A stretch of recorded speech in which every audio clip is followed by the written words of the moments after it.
Đó, còn nâng mà. Thế mà mày phẳng ấy, ở bên là cái train xám đi. Vào. Đó, ngước quá, nhức. Ốp chập hẹn, ở bên mau. Nhức. Lên mà chích mau. Nhức. Đó, hướng còn một hướng qua này. Ở bên là ở đam từ nào? Ở bên là ở đam, mà ngước. Vô kích. Ngứt. Từng thít. Mau.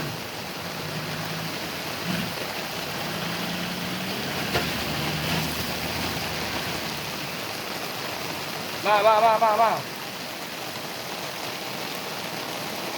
Bạn đang thoáng thôi mà.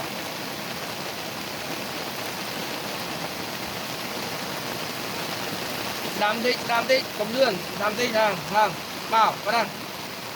Mau. Đam vậy. Mau, mở ngước. Ở bên làng, mau mà. Không thoát mà. Mau bạn đang. Tục có bạn đang. Có này. Ở đấy thế con thì tính con đó nó bị lên cái gì? Đi xăm đi nó xăm. Mà mau. Đứng mà. Bạn. Quay ai cũng biết đi. Mau. Hít. Mau. Đừng con đi đi cho ai. Mau, con bạch nữa đang từ tích bạch nữa này nè. Mau.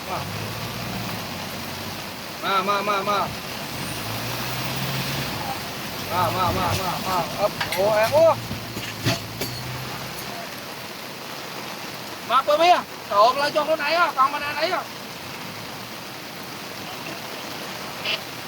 Về. Mau, ban thong thoáng. Con lươn ăn lươn này. Mau. Đam.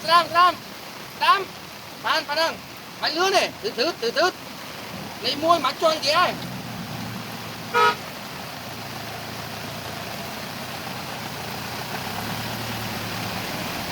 Con một thứ ba hơi người. Mấy con nó học con ma mấy chết này. Không làm sao đấy. Ai còn cầm đấy.